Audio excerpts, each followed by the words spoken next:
Bonsoir, bienvenue à tous. Je suis ravi de vous accueillir à l'Institut de journalisme Bordeaux-Aquitaine ce soir. Et je suis également vraiment très heureuse de notre partenariat. C'est partenariat d'une part avec Sud-Ouest, un partenariat aussi également avec un autre journal, un journal de référence, avec Les Mondes. Et je suis aussi également très heureuse de ce partenariat qu'on a mis en place grâce à Aquitaine Europe Communication. Et surtout, je tiens beaucoup à remercier à Marcel Devergne, que grâce à lui, cette belle aventure dans le numérique qui va nous projeter à nous tous dans l'avenir a pu se mettre en place. Donc merci aussi Marcel pour tout ce travail qui nous a réunis à nous tous ce soir ici. Et l'IJBA, tout le monde sait, c'est notre institut. On est consacré à former des journalistes de qualité, des journalistes qui vont travailler avec la rigueur, des journalistes qui vont vérifier l'information. Mais nous aussi, nous souhaitons devenir l'IJBA, l'Institut de journalisme Bordeaux-Aquitaine, un lieu de débat, un lieu de réflexion. C'est vrai que parmi les fonctions du journalisme, évidemment, il y a la fonction de contre-pouvoir, mais il y a des autres fonctions qui sont très importantes. D'une part, il y a la fonction pédagogique, la fonction éducative, et je crois que les journalistes, ils sont censés devenir un travail de divulgation aussi, sur des thèmes complexes, des thèmes qui doivent rapprocher auprès des citoyens. Et c'est dans cette but, dans cet objectif aussi que nous avons souhaité ce partenariat et que nous avons intégré dans notre formation. Et c'est vrai que je tiens aussi également à féliciter à tous les étudiants du Master 1 qui ont souhaité préparer cette première débat numérique, parce qu'évidemment, ils ont fait un travail formidable, aussi avec l'enseignante Edith Rubin, qui a coordonné tous ces travaux, et tous ces étudiants qui ont préparé, se sont documentés comme des bons journalistes, avec beaucoup de rigueur. Ils ont cherché la bibliographie. Vous avez, je crois, tout le monde a eu le droit à être bien informé, avec plusieurs feuilles avec bibliographie aussi, et des sites à consulter.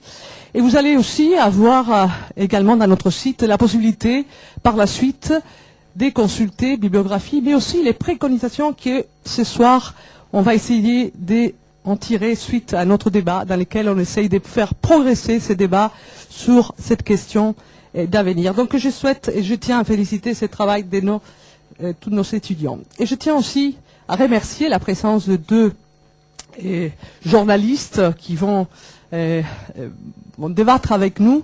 Et d'une part, Michel Alvaranti et Jean-Marc Manac. Aussi, merci beaucoup d'être avec nous à l'Institut de journalisme Bordeaux-Aquitaine. C'est chez vous aussi. Merci. Et je laisse la parole donc à Marcel. Et merci à vous tous d'être là. On va continuer ce cycle de débats. On va annoncer tout à l'heure. Ça va être au mois de mai. Prochain rendez-vous. Et par la suite, l'année prochaine aussi, on va vous tenir au courant dans notre site aussi de tous les différents débats sur toutes ces questions et des thèmes des sociétés qui nous intéressent. Voilà, merci à tous et bon débat. Merci. Écoutez, Madame la directrice, moi je suis très heureux d'être à côté de vous. Ça fait 2 ou 3 fois que nous nous croisons dans des débats qui traitent des débats de société. Moi je suis un Girondin. Je suis un Girondin qui, depuis longtemps, parce qu'il vient du milieu de l'éducation et du milieu de la culture, s'est préoccupé, il y a bien longtemps, en fait, des questions de communication. Et j'ai toujours pensé que, venant d'un milieu qui était le milieu éducatif, il fallait que ce milieu légèrement fermé, je reste élégant, essayer de voir, mais il y a des siècles de cela, par exemple le cinéma, et puis ensuite, bien sûr, la télévision. Ça existe encore, je crois savoir. Et puis, bien entendu, tout ce qui concerne ce qu'on a appelé pendant longtemps les TIC, puis les nouvelles technologies. C'est un mot que j'ai banni de mon vocabulaire, que c'est un combat quotidien pour que les gens qui travaillent à Aquitaine Europe Communication n'emploient pas le mot NTIC, c'est fini, c'est le mot numérique. Parce que je pense qu'en réalité, cet ensemble prend en compte aussi bien les technologies, les réseaux, les terminaux, les usages, les contenus, etc. Et je pense que c'est ainsi qu'il faut poser le problème. Bon, vous savez, certains d'entre vous savent que depuis au moins 3 ans, nous avons mené ce qui s'appelle les entretiens des civilisations numériques. C'est-à-dire que nous avons, au fond, amalgamé ce concept du numérique, même au-delà de la société, dans ce qui est au plus profond de la société, la civilisation. Voilà. Ce cycle est terminé, ce premier cycle. Entre parenthèses, la semaine prochaine, jeudi, chez Mola, nous allons livrer les résultats, justement, des 3 premières années. Et je ne sais pas ce qui va se passer à partir de la fin de l'année 2008, en Espagne, dans d'autres régions de France, etc. Mais l'idée, c'est qu'autour de Bordeaux, à Bordeaux plus exactement, en Gironde, on crée une série de lieux, comme vous l'avez très bien dit, du débat. Moi, je suis très frappé de l'avalanche d'informations, de cette information émiettée où tout citoyen reçoit du moment où il se lève jusqu'au moment où il s'endort une foultitude d'informations. Et je crois qu'on a besoin, effectivement, de clarifier un certain nombre de choses. Le champ, c'est bien la société qui évolue, et qui évolue parce qu'il utilise le développement numérique. C'est ça, au fond, l'objet, et dans toute une série de questions. Je pourrais donner d'autres exemples, où on va traiter de questions qui n'ont rien à voir avec les questions qui nous réunissent ce soir. Voilà. C'est pour ça que, comme vous l'avez dit, on ne peut pas le faire tout seul. C'est vrai qu'Aquitaine Europe Communication, en fait, son slogan, c'est anticipe. Il accompagne, en réalité nous accompagnons les collectivités territoriales et un certain nombre de gens sur nos territoires, et il analyse. Ça, ces 3 A, on le met en application. Alors on le met en application avec des gens, pardon du mot, moi je crois qu'aujourd'hui il y a une vraie bagarre, comme à la fin du siècle dernier, il y a eu une bagarre avec l'école. On parlait des hussards noirs de la République. C'est-à-dire des gens qui, autour de l'école laïque, publique, se battaient pour effectivement faire que l'éducation fonctionne. Alors, loin de moi d'imaginer qu'aujourd'hui, il y a les hussards noirs de l'information. Mais je pense qu'il y a quand même de vraies questions qui se posent aujourd'hui. Et j'en veux pour preuve que lorsqu'on envoie des SMS et qu'on récupère des SMS, etc., on est bien au cœur d'une série de questions déontologiques qui se posent. Vous voyez bien à quoi je fais allusion. Et je pense que, fondamentalement, moi, je suis heureux que l'AEC ait passé effectivement un accord avec vous. Et je salue quelques têtes blanches, je salue quelques personnes, puisque je racontais tout à l'heure, ça fait vraiment vieux, mais alors très vieux, en septembre 1967, je suis intervenu à Talence, dans des lycées de Talence qui préfiguraient l'IUT de carrière sociale et ensuite l'IUT de journalisme. Alors c'est vous dire. Et le responsable de l'époque, c'était Robert Escarpi. C'est vous dire. Bon. 3e élément, moi je voudrais rendre hommage à un journal en particulier. C'est pas parce que j'ai des activités sympathiques avec lui, c'est le journal Le Monde. C'est ce quotidien. Certains savent que pendant 4 ans, j'ai été le président de la Société des lecteurs du Monde. C'est-à-dire que nous avons un jour apporté un peu d'argent en 1985, pour que des journalistes puissent travailler et continuer dans de bonnes conditions. Bon, les choses ont évolué, bien évidemment. Mais ce que j'ai découvert à cette occasion, je le savais bien, comme un lecteur normal, mais ce que j'ai découvert, au-delà des choix, comment dirais-je, industriels, c'est notre débat. Mais c'est qu'en fait, c'est la compétence des journalistes. C'est le fait que je crois qu'il y a dans notre pays des gens qui sont d'excellents journalistes. C'est pour ça que l'idée, c'est au fond de ne pas s'adresser au journal Le Monde simplement pour la marque Le Monde, mais pour la compétence des journalistes. Et ça explique pourquoi ce soir c'est M. Albert Ganti, on vous dira tout à l'heure qui viendra le 6 mai, etc. Et je pense que c'est ce choix. Mais pire que tout, on a imaginé qu'on pouvait confronter ces hommes et ces femmes qui essaient de produire du sens avec des experts. Et je sais ce que c'est qu'aujourd'hui le débat, vous le savez bien en politique, le débat des experts par rapport à la société civile. Et je pense que chaque fois, on va essayer de jouer cette espèce de controverse peut-être entre quelqu'un qui écrit, et qui fait des papiers sur tel ou tel secteur, et quelqu'un qui est, entre guillemets, spécialiste de tel ou tel de ces secteurs. Et je pense que de la confrontation, ça devrait être intéressant.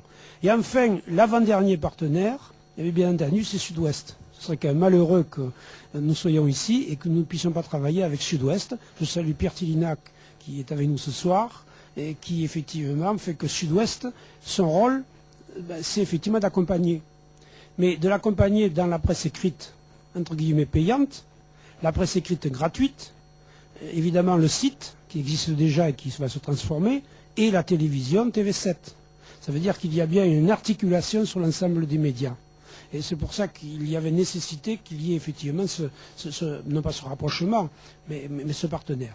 Il y en a même un cinquième, plus discret, qui est, si j'ai bien compris, Laurent Pierre, quelqu'un qui s'appelle la Web TV 64, et qui, là aussi, va filmer tout, enregistrer tout ce qui se déroule, et qui va ensuite le positionner sur évidemment un site classique, si j'ose dire, mais disponible ensuite sur l'ensemble des Pyrénées-Atlantiques, dans ces lieux qui sont des lieux publics ou individuels, mais surtout publics, où on peut récupérer le savoir. Et c'est un peu de l'ordre de l'université, on va dire, numérique ou virtuelle. Voilà l'ensemble des gens. Alors on ne fera jamais plus ce discours maintenant, puisqu'il va y avoir le débat, et puis ensuite le reste on ne réexpliquera pas, mais je tenais symboliquement aujourd'hui, en ce lieu qui s'appelle, si je ne m'abuse, l'amphi, voilà, rappeler que ceux qui gagnent, ceux qui font changer le monde, c'est ceux qui ont aussi un axe et qui essaient de se diriger, quels que puissent être les éléments de l'histoire, par rapport à un certain nombre d'éléments, qui sont bien la compréhension du monde tel qu'il bouge, comment on accepte les changements, et comment on s'appuie sur l'instituteur, et on s'appuie sur effectivement le Toubib, et sur le journaliste. Et voilà, j'élimine un autre. C'est parce que je crois savoir que notre président de la République avait cité un quatrième que moi je ne veux pas citer. Et on m'a dit, Monsieur Clément, que c'était vous qui alliez parler de la problématique et tout. Je vais m'asseoir, mais je vais redire à nouveau, ça fait du bien de se retrouver ici. Merci. Alors bonjour, bienvenue à tous, merci à tous d'être venus et merci encore à Michel Alberganti et Jean-Marc Manac d'être présents parmi nous. Et d'abord, bienvenue dans le futur. Small Brother is watching you, vie privée et liberté individuelle dans un monde de puces électroniques, d'étiquettes RFID et de données personnelles sur le web. Voilà le thème de ce soir. Alors il vous a sans doute arrivé par curiosité de taper votre nom dans un moteur de recherche sur Internet, Google au hasard. Sinon, faites l'expérience. Avec un peu de chance, vous tomberez peut-être sur un homonyme québécois qui collectionne les boîtes d'allumettes ou sur un Belge qui compose des musiques d'ascenseur. Les résultats sont parfois déconcertants. Mais même lorsque c'est vous-même qui êtes référencé, vous n'avez bien souvent pas eu votre mot à dire et on ne vous a pas demandé votre accord. Grâce au web et à son extension, chacun de nous laisse des traces, qu'il le veuille ou non. Alors vous le savez, les outils de contrôle des individus, les techniques de traçage, les collectes d'informations d'ordre privé occupent une place de plus en plus importante dans notre société. Les caméras de surveillance sont à la mode et les contrôles informatiques se multiplient. Une big brotherisation des individus à tel point que la fiction que développait Orwell semble désormais se conjuguer au présent. Alors depuis le 11 septembre, les raisons invoquées sont bien entendu la lutte antiterroriste et donc la sécurité. Pourtant, toutes ces techniques nouvelles ne vont pas sans poser la question des libertés individuelles et c'est tout le débat de ce soir. Sans tomber dans la contestation stérile, il nous appartient de réfléchir aux enjeux de ces nouvelles technologies. Et puis une conférence interactive au-delà de la réflexion, l'objectif est de prendre position et d'émettre des recommandations qui seront inscrites sur cet écran. Voilà, alors un exemple avant de débuter ce débat numérique, les puces RFID. Alors ces petites bêtes ne vous disent peut-être pas encore grand-chose et pourtant elles s'immiscent de plus en plus dans votre quotidien. Carte Navigo de la RATP, nouveau passeport, Vélib parisien, bibliothèque et j'en passe, des puces déjà qualifiées d'intelligentes qui font des prouesses et sans faire de bruit, sans même que nous le sachions. Alors, comment est-ce que cela marche concrètement? RFID signifie Radio Frequency Identification, merci Benjamin, soit identification par radiofréquence. Une puce pas plus grande qu'un grain de riz qui est capable d'émettre des ondes à distance. Ces ondes sont reçues par un lecteur qui les détecte et la lecture permet de transmettre des informations stockées ensuite sur des serveurs auxquels nous n'avons pas accès. Ces nouvelles étiquettes sont en fait les héritières du code barre, cela a dû vous mettre la puce à l'oreille. Là où le code barre ne permettait que de scanner des produits, les étiquettes RFID permettent, elles, de conserver des données en mémoire. C'est bien sûr très pratique, par exemple, pour suivre l'évolution des produits dans la grande distribution, et cela risque donc de s'avérer très utile pour suivre les individus. Alors, un monde complètement étiqueté est à l'étude, je vous rassure. L'Internet des objets, c'est son nom, se veut comme une prolongation du web au monde réel. Avec des normes communes, les objets de la vie quotidienne pourraient être recensés et les informations transmises à un serveur géant. Pour finir, écoutez l'opinion de 3 personnes qui côtoient quotidiennement ces nouvelles technologies avec un sujet de Willy Ledevin et Yann Saint-Cernin. Est utilisé depuis un peu plus d'1 an à Air France. Actuellement, nous sommes en cours d'extension des tests et nous allons passer en mode production, c'est-à-dire à plus grande échelle, dans les 2 ou 3 mois qui viennent. Ce qui va changer avec l'arrivée de cette puce, c'est la qualité de la traçabilité des bagages. Dans un premier temps, nous allons rentrer un nombre à 10 chiffres qui nous permet d'identifier ce bagage et nous avons dans les bases de données toutes les informations sur le bagage. Le plus gros avantage de cette technologie, c'est le taux de lecture. On pourra lire près de 100% des bagages automatiquement dès qu'ils passeront dans les systèmes de tri. Les dangers, bien sûr, existent au niveau de la vie privée de chacun. Mais ces dangers ne sont pas uniquement associés à la RFID, en fait. Parce que la RFID, c'est là où les gens font la confusion entre une technologie qui permet de capturer des informations, et ce n'est que ça la RFID dans son principe. Après, que fait-on de ces informations-là? Ce n'est plus le problème de la RFID, c'est l'exploitation des données qu'on peut lire à partir de ce traceur-là qui peuvent être dangereuses. Il y a une société américaine qui s'appelle Verichip, où on implante directement des étiquettes sous-cutanées pour des êtres humains. Dans certains pays, certains soldats ou certains policiers le sont tagués, ils le sont obligatoirement. Ça n'a rien de particulier, ça n'a rien de difficile à mettre en place. Verichip met ça comme un outil qui permettrait un suivi de santé plus efficace. Grosso modo, ils verraient ça comme quelque chose qui remplacerait notre carte vitale, mais en mieux parce que ça permettrait aux médecins instantanément de savoir je ne sais pas, les principales caractéristiques de tel ou tel patient. Malheureusement, c'est la même chose qu'on fait avec les animaux en France. Je m'appelle Patrick Chambion, je suis vétérinaire à 100% canine, donc chien, chat, oiseau, lapin, en banlieue lyonnaise. On utilise ces techniques pour l'identification des animaux qui est obligatoire depuis 1999. Ce sont des transpondeurs que nous mettons directement sous la peau avec une sorte d'injecteur qui ressemble à une grosse seringue. Alors la puce, au niveau physique, ressemble à une grosse tête d'allumette. Dedans, il y a un solénoïde où il y a enregistré un code barre qui correspond à certaines définitions. C'est géré par une société qui s'appelle la SIEV et qui gère le fichier national des chats et des chiens. Tous les animaux qui sont pucés sont répertoriés sur ce fichier. Nous, tous les ayants droit, c'est-à-dire les vétérinaires et les services de police, ont un accès direct à ce fichier par le biais d'Internet. Et donc sur un animal, par exemple, qui nous est amené trouvé, ou sur un animal qui paraît un peu suspect et où on trouve un numéro qui correspond pas à ce qu'on a dans le carnet, par exemple, en interrogeant directement ce fichier par Internet, on a, en mettant le code barre qu'on a lu, on a directement les coordonnées du propriétaire et les descriptions de l'animal. Voilà, bienvenue dans le futur donc, et bon débat numérique.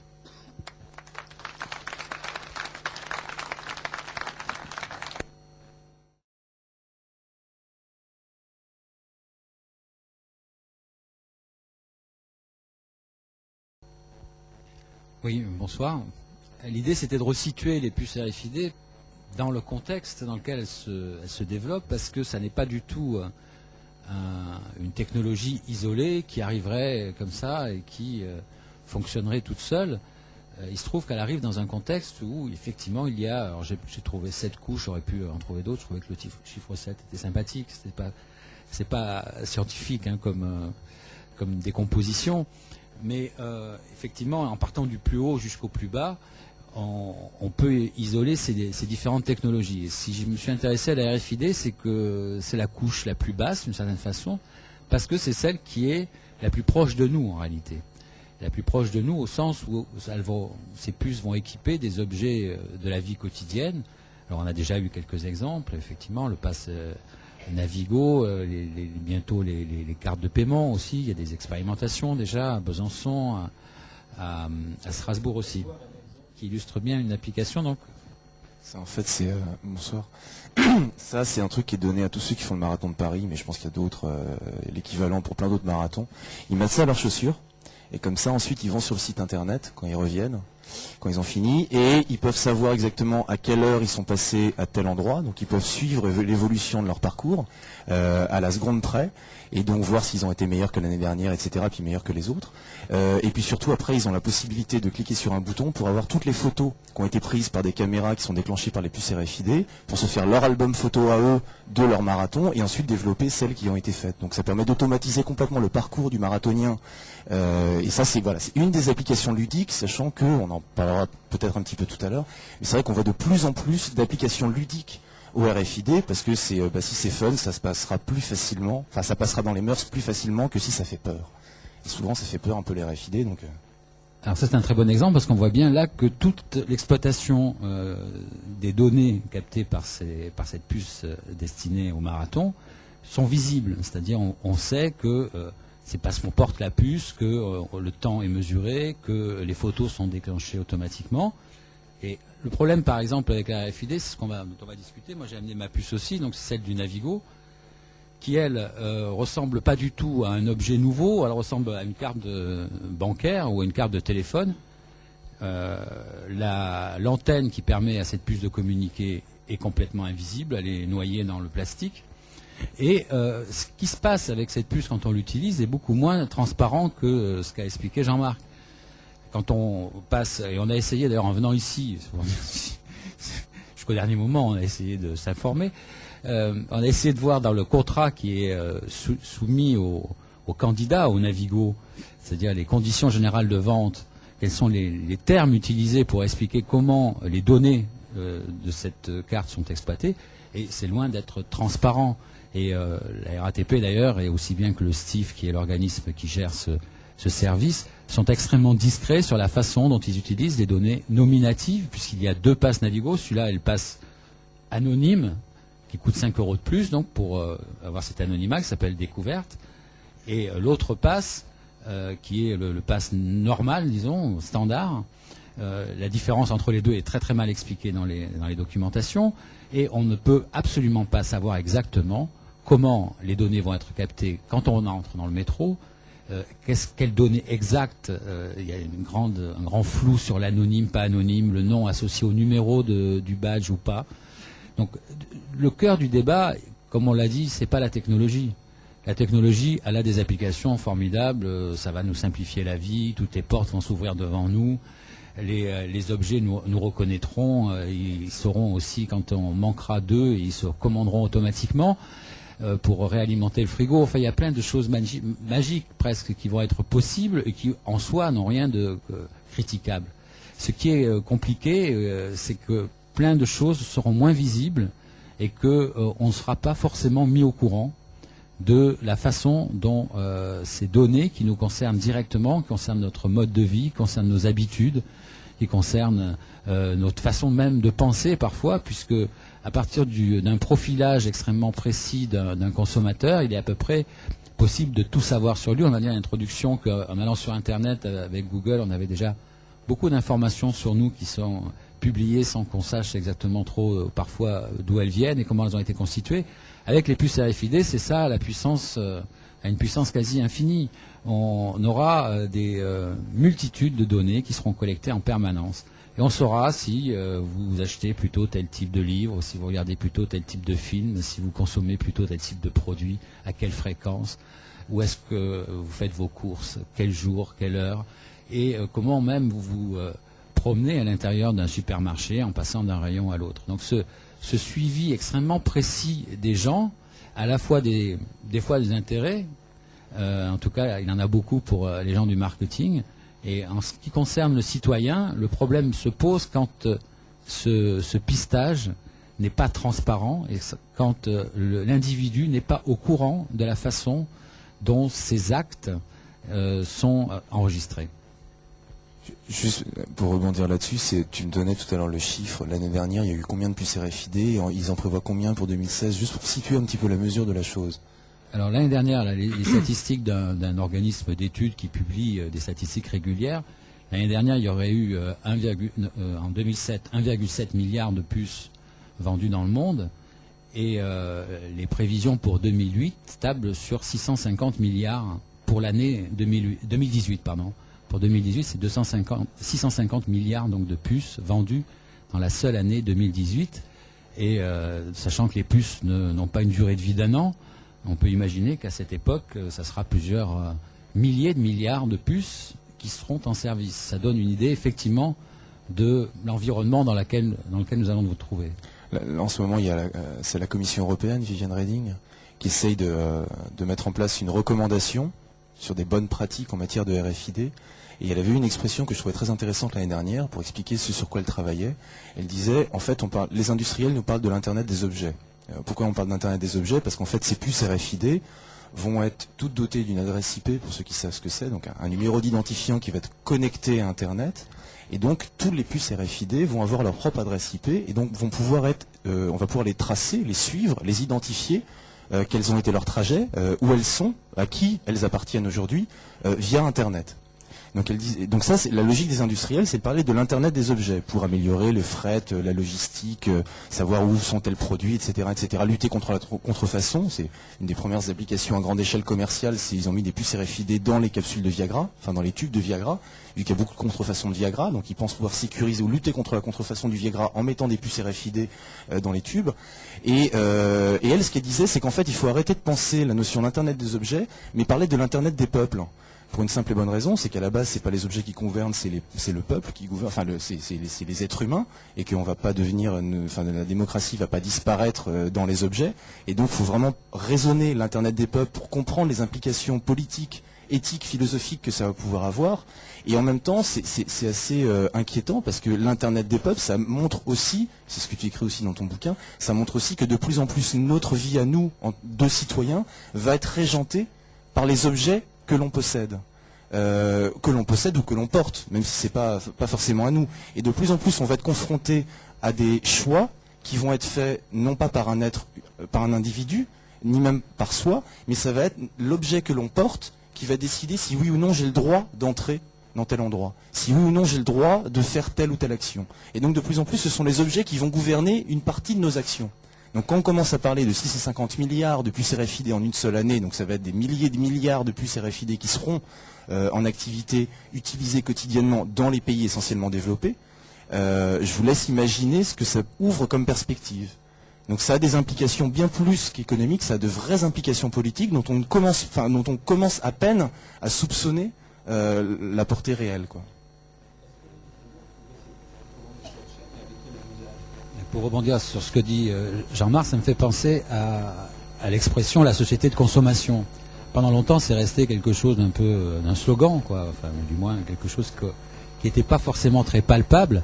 Là, on voit que ça va devenir très palpable, puisque ce sont les objets qui, effectivement, vont avoir cette fonction de traçabilité généralisée. Alors, pour répondre à la question, ce qui se passe, c'est que les objets, pour être fabriqués, ont besoin d'être suivis au fil de leur production.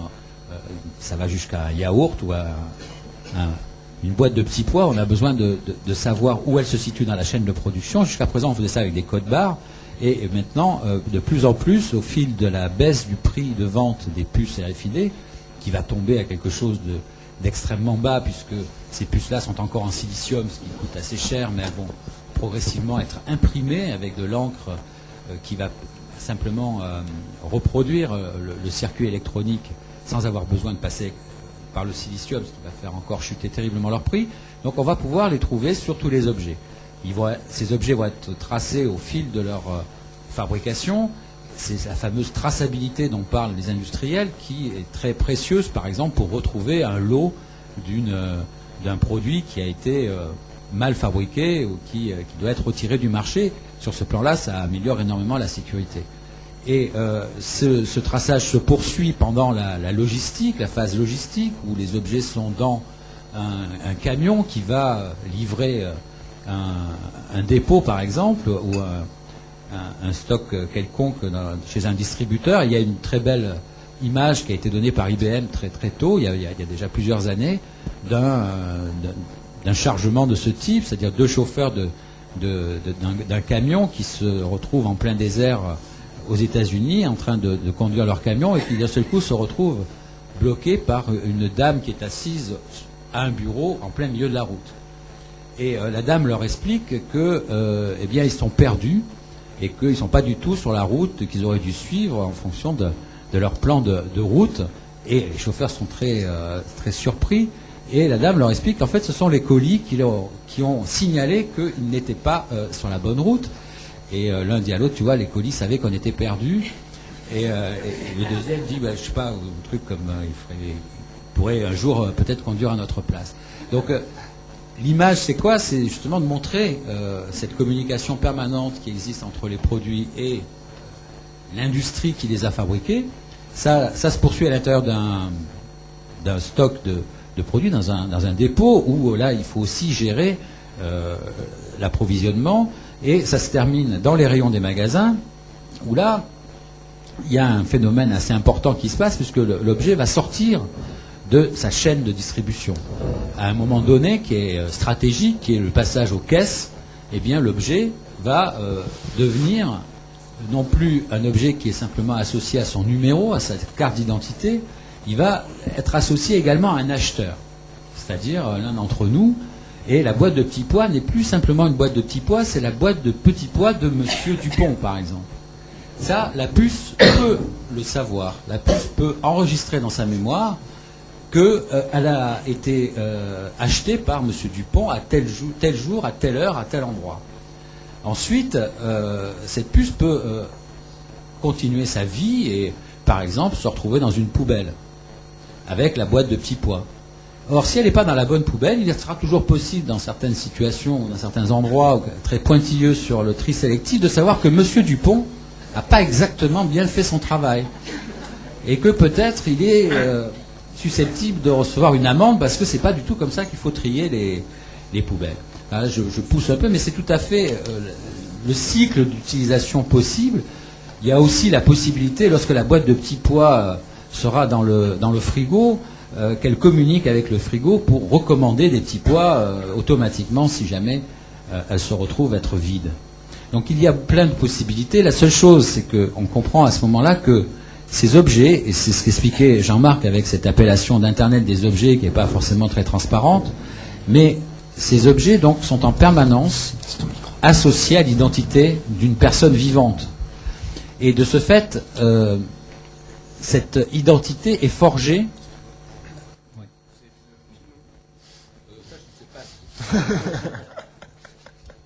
Je parle de plus en plus fort, donc c'est peut-être pour ça que...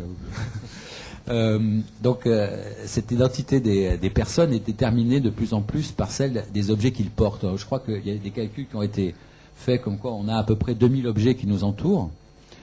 Et donc vous voyez que ces 2000 objets peuvent devenir 2000 témoins de notre vie, témoins de la façon dont nous vivons et donner des informations. Alors, il faut rappeler, je terminerai là-dessus, une caractéristique particulière de ces puces RFID, qu'on n'a peut-être pas assez mentionné. C'est qu'elles communiquent sans contact, par définition, par radio. Et cette communication se fait automatiquement à partir du moment où elle se trouve dans un rayon d'action donné, qui peut aller de quelques centimètres pour ce passe Navigo, parce qu'il est fait pour être présenté devant une borne de façon assez proche, mais il peut quand même fonctionner à l'intérieur d'un sac. On peut mettre simplement approcher le sac du lecteur. Et cette distance est une chose assez mystérieuse dans la RFID. Il est très difficile, par exemple, de demander et d'avoir des informations très claires de la part des fabricants sur la valeur de cette distance. À combien de centimètres, combien de mètres, dans quelles circonstances cette valeur augmente, diminue. Et ils sont extrêmement discrets sur ce point-là, parce qu'effectivement, ça pose un vrai problème. Si cette distance est importante, partout où il y aura un lecteur, vous pourrez passer et les informations de cette puce pourront être enregistrées sans que vous vous en rendiez compte, sans que vous n'ayez rien à faire. Aujourd'hui, quand vous téléphonez, en général, vous le faites exprès. Quand vous payez avec votre carte bancaire au lieu de payer en liquide, c'est un acte volontaire également. Avec les puces RFID, plus aucune action n'est nécessaire pour que les informations passent de la puce au lecteur et du lecteur, évidemment, à tout le système informatique qu'il y a derrière. Donc voilà, c'est ce qui fait une différence importante entre les différents systèmes des fameuses couches là, de surveillance dont on a parlé au début. Une caméra de surveillance, ça se voit, même si parfois c'est difficile, elles sont assez bien masquées dans des bulbes discrets. Les autres systèmes, les satellites ne se voient pas, mais ils ont, pour la plupart d'entre eux, en dehors des militaires, une capacité limitée à nous suivre en permanence, en tout cas. Alors que les puces RFID, elles, communiquent sans qu'on s'en rende compte, à tout moment, et donc peuvent dresser une carte extrêmement fine de notre vie quotidienne. Je vais juste donner un exemple aussi qui était assez rigolo. Enfin, moi, ça m'avait bien fait rigoler. C'était il y a 2 ans. Des spécialistes en sécurité de la RFID qui ont voulu illustrer une des applications possibles du nouveau passeport américain où il y a une puce RFID, à la manière de ce qu'il y a le passeport français aussi. Enfin, les Américains ont réussi à imposer à la majeure partie des pays, développés en tout cas, le fait de mettre une puce RFID, soi-disant pour sécuriser et pour arriver à effectuer une traçabilité, savoir qui va où, quand, comment, pourquoi, etc. Donc ces chercheurs en sécurité ont développé un détonateur, enfin un prototype de détonateur qui n'explose qu'à proximité d'une puce RFID contenue dans les passeports américains. Donc grosso modo, vous êtes en Irak, vous êtes un Irakien, un Français, un Anglais, vous passez à côté de la bombe, ça se passe bien. Vous êtes un Américain qui possède le passeport avec la puce RFID censée vous prémunir du terrorisme international, il n'y a que vous qui explosez. Voilà. Donc ça, c'est une des illustrations de comment les puces RFID peuvent communiquer de façon complètement furtive, sans que vous ayez aucun contrôle de ce qui se passe, sans que vous sachiez quelles sont les informations qui sont dans la puce, parce qu'on vous donne jamais de lecteur RFID pour savoir qu'est-ce qu'il y a à l'intérieur, sans que vous sachiez quelles sont les informations qui sont transmises, à qui elles sont transmises, par qui elles peuvent être interceptées. Et cet exemple-là du détonateur qui a, grâce au passeport biométrique, pour moi, est une très bonne illustration de la fausse bonne idée de sécurité et de traçabilité que peut générer les puces RFID. Juste pour préciser quand même ce que tu dis, il se trouve que ce passeport maintenant est protégé par une cage de Faraday, c'est-à-dire une feuille métallique qui empêche qu'il soit lu lorsqu'il est fermé. Paradoxalement, donc aujourd'hui, ce sont les passeports européens qui sont dans la situation que tu décris, c'est-à-dire qu'eux ne sont pas protégés, par une cage de Faraday, et donc ce ne seront pas les Américains qui exploseraient dans ce cas-là. Ce seraient les Européens. Autre exemple de fausse bonne idée, c'était d'autres consultants, là c'était des Hollandais je crois, l'année dernière, qui ont démontré un truc qui était assez rigolo également. Ils se sont dit, bon bah c'est vachement bien la traçabilité du fret, parce que comme ça, bah, moi qui bosse pour Carrefour, avec des lecteurs RFID assez puissants, je vais me positionner dans une station-service, et comme ça je vais savoir exactement combien de palettes de petits pois Leclerc amène dans tel ou tel centre commercial. Et donc ça va servir aussi de l'espionnage industriel, parce que c'est censé améliorer le fret, mais en même temps ça va permettre également à des espions industriels de savoir exactement ce que font les concurrents. Donc voilà, il y a plein de choses, on ne mesure pas non plus les applications détournées que ces actions de traçabilité vont pouvoir engendrer.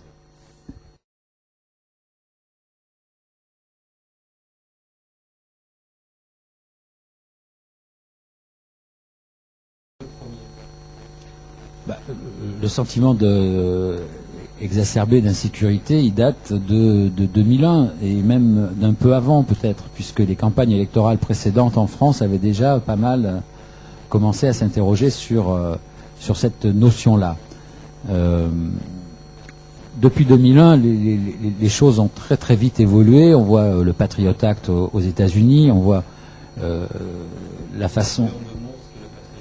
Patriot Act, c'est ce qui a été conclu après 2001, justement, et qui a pas mal érodé les libertés individuelles aux États-Unis en donnant des pouvoirs de plus en plus importants à la police et aux autorités pour surveiller la population. On voit qu'aujourd'hui, la France est déjà pas mal pourvue en caméras de surveillance, mais malgré tout, elle est très en retard sur Londres, par exemple, qui devient la référence absolue pour comparer les choses. Et surtout, ce sentiment d'insécurité, il se caractérise par le fait que quand on interroge la population sur sa sensibilité à la surveillance, etc., on a toujours l'impression que globalement, personne ne se plaint de cette surveillance qui augmente. Et qu'au contraire, l'attente est plutôt d'une sécurité encore renforcée, sécurité qui d'ailleurs associée directement aux moyens de surveillance, comme s'il y avait un lien absolu établi une fois pour toutes entre le nombre de caméras et la diminution du nombre d'agressions, par exemple. Ce qui n'a pas, à ma connaissance, été totalement démontré. Et donc, le contexte dans lequel se développe la RFID est celui-là d'une attente, d'une sécurité absolue et de l'espoir que la technologie va jouer un rôle déterminant dans cette attente-là. On voit par exemple se développer le fameux exemple de Montfermeil, de la clinique, donc de la maternité de Montfermeil, où les bébés sont équipés de bracelets RFID pour lutter contre le vol de bébés. Donc si on vole un bébé, ça sonne ou il y a une alarme. Enfin, à une époque, je suppose que les gens veillaient sur les bébés, le personnel. Là, peut-être c'est plus nécessaire. Et une dame qui était interviewée dans ce contexte expliquait que enfin, elle pouvait aller prendre sa douche. Donc une mère avec son enfant elle disait pouvoir aller prendre sa douche sans crainte. Auparavant, donc, elle avait beaucoup de mal à se séparer de son bébé, tout ça dans la chambre de la clinique. Hein. Bon, voilà, donc c'est ces sentiments-là. On imagine donc ce bébé, ou du moins ses parents, habitués à ce qu'il soit surveillé par un bracelet RFID dès la maternité, être tout à fait à même d'accepter qu'il soit surveillé pendant son trajet à l'école dès qu'il aura l'âge d'aller à l'école, surveillé par des caméras pendant qu'il sera dans la cour de récréation, identifié par biométrie pour accéder à la cantine, etc. Et tout ça étant très logiquement une préparation à la façon dont il sera suivi, pisté, surveillé sur son lieu de travail et dans la rue. Illustration de ça, certains ont peut-être déjà entendu parler du livre bleu du JXL. Je vais résumer en 2 mots ce que c'est, parce que c'était un moment assez fort quand même dans l'histoire de l'industrie des technologies de surveillance en France. Le JXL, c'est le syndicat des entreprises d'électronique, grosso modo. En 2004, je crois, ils ont fait un livre bleu qui était grosso modo qu'est-ce qu'ils attendent du gouvernement, qu'est-ce qu'ils attendent du marché pour arriver à développer leur business, leur industrie. Et ils avaient, au chapitre consacré aux technologies de surveillance, ils disaient on a un gros problème, c'est que les gens, ça leur fait peur. Dès qu'on parle de vidéosurveillance, de biométrie, voire de RFID, tout de suite ils commencent à devenir un peu parano, et donc c'est pas bon pour le marché. Donc qu'est-ce qu'on peut faire nous, industriels, pour lutter contre ça? Eh ben, on vous propose aux autres entreprises et aux partenaires du JXL de commencer à déployer ces technologies de contrôle et de surveillance dès la crèche. Parce que comme ça, on habitue les enfants, on habitue aussi leurs parents, et donc, mathématiquement parlant, il y aura moins de résistance au fur et à mesure des années. Il l'écrivait, mais de façon complètement benoîte alors moi, donc, je fais partie d'un collectif qui s'appelle les Big Brother Awards. En fait, c'est un collectif où on remet tous les ans un prix à des institutions, des personnalités politiques qui s'illustrent en matière d'atteinte à la vie privée ou de promotion de la surveillance, des technologies de surveillance. Et donc, bien évidemment, on avait fait un dossier sur le livre bleu du JXL, parce qu'autant de cynisme, c'était quand même...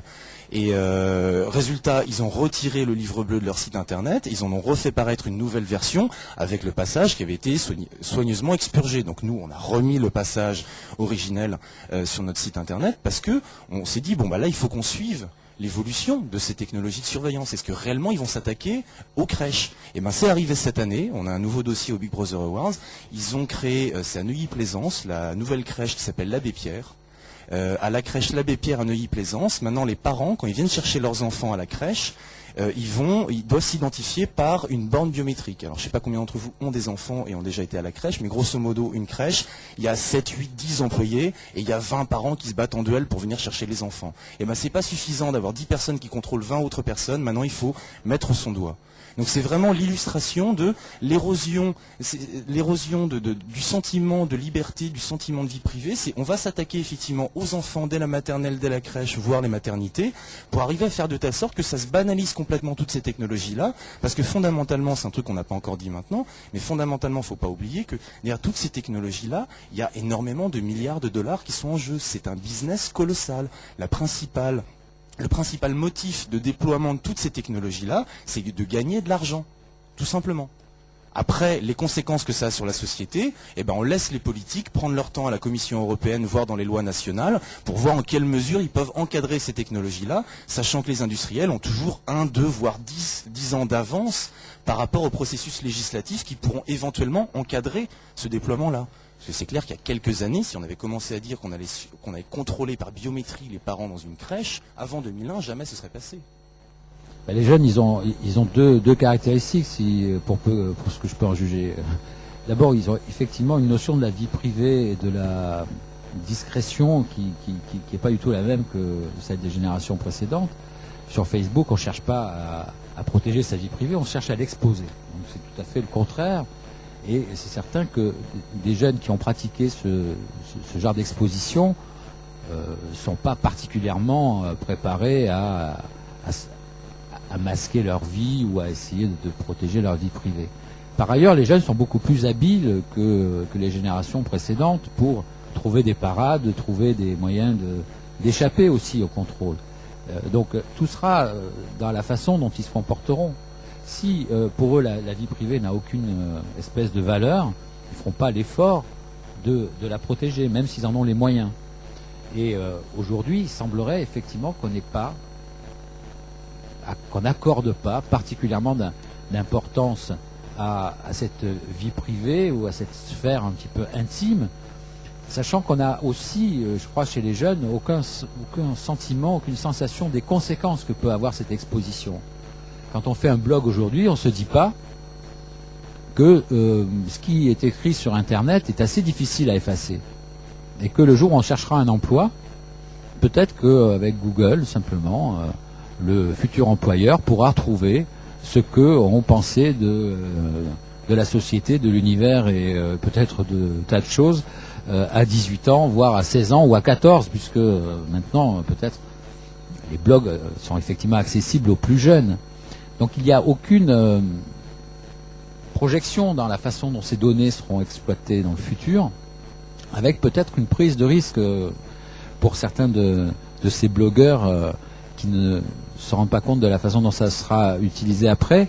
Donc moi, j'ai aucune idée de la façon dont les choses se passeront, puisque dans ce contexte, il y a aussi, je crois, ce qu'il faut signaler, c'est le sentiment d'une démocratie éternelle, puisque la plupart des générations actuelles et même certaines passées, c'est les gens qui ont entre peut-être 10 et 20 ans aujourd'hui ou 25 ans, ont l'impression que la démocratie a toujours existé et existera toujours dans leur environnement proche en tout cas.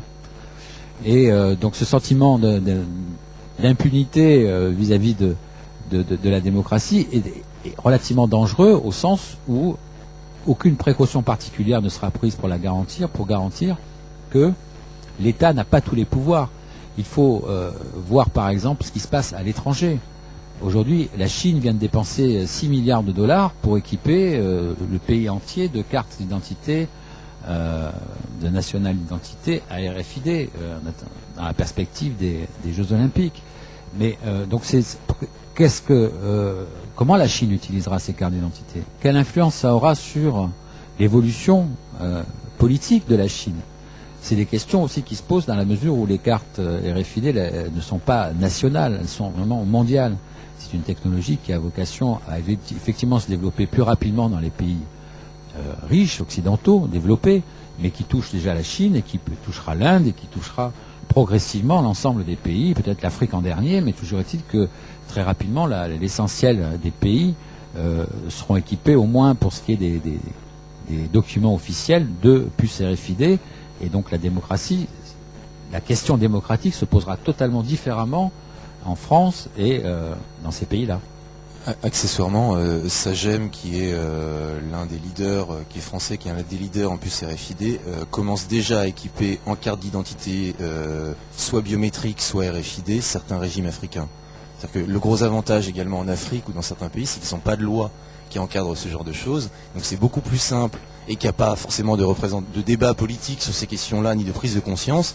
Et donc on voit déjà des pays pauvres qui commencent à s'équiper de cartes que pour l'instant en France, on n'a toujours pas de projet de loi sorti qui en parle et où ça fait un peu débat, quoi. Il y a un projet, mais qui a été plutôt abandonné. Ils veulent le ressortir. Qui ressortira probablement. Ils veulent, enfin... Alexandre Bertin, donc d'Aquitaine Europe Communication. À vous entendre, je me demande si on n'est pas en train de réaliser à l'heure actuelle le vieux rêve d'Adam Smith, en fait, qui était de réaliser le panoptique, et si on n'est même pas en train de dépasser ce rêve et de l'appliquer à la société entière. Donc le panoptique, en deux mots, c'était un projet qu'avait développé Adam Smith donc, il y a plus de 2 siècles, qui était en fait un projet de prison dans laquelle tous les prisonniers pouvaient être vus à partir d'un seul endroit. Et donc là, la présentation que vous avez faite de la société vers laquelle on tend m'amène à penser qu'on est en train de réaliser le vieux rêve d'Adam Smith et qu'on est en train de le dépasser complètement. On est en train d'aller au-delà de la prison pour l'étendre à la société entière. Et je voulais savoir si vous étiez d'accord ou pas avec cette vision un peu pessimiste. C'est évident, puisque le mot a été prononcé dans le train quand on est venu. C'est toi qui l'as prononcé, Jean-Marc. Ouais, à propos de la RATP, parce qu'il y a eu, il y a 2-3 choses.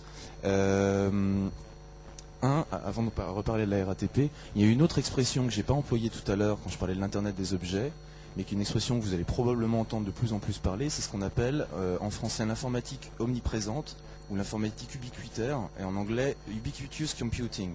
L'idée, en fait, c'est que au-delà des objets qu'on va porter, qui vont être traçables, qui vont être dotés de puces RFID, etc., de toute façon, notre environnement entier va être informatisé.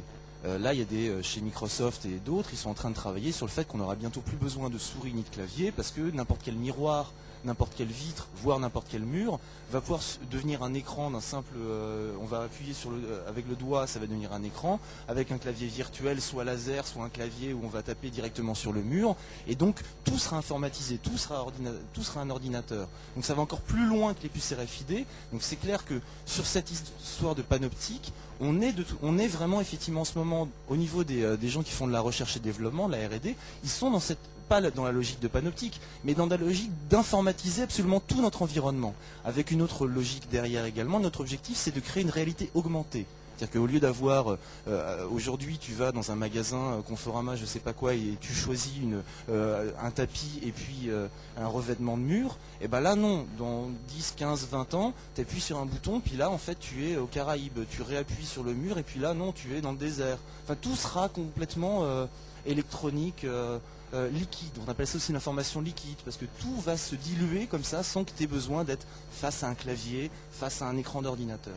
Donc ça, première chose. La deuxième chose, c'est que c'est plus complexe que le panoptique, et c'est aussi pour ça qu'on ne peut pas parler vraiment de Big Brother, et toi ton bouquin tu l'as appelé les Small Brothers, c'est qu'en fait il n'y a pas une personne ou une entité qui contrôle tout ça, c'est énormément d'acteurs différents qui déploient énormément de technologies différentes qui sont plus ou moins interconnectés entre elles, sachant qu'effectivement il y a quand même un Big Brother derrière, c'est-à-dire que soit la police, soit la justice, à un moment ou à un autre, peuvent tout interconnecter et essayer de savoir tout sur toi. Et un exemple très simple, c'est aux États-Unis où le 4e amendement de la Constitution interdit aux forces de l'ordre américaines de placer des Américains sous surveillance. Qu'est-ce qu'ils font?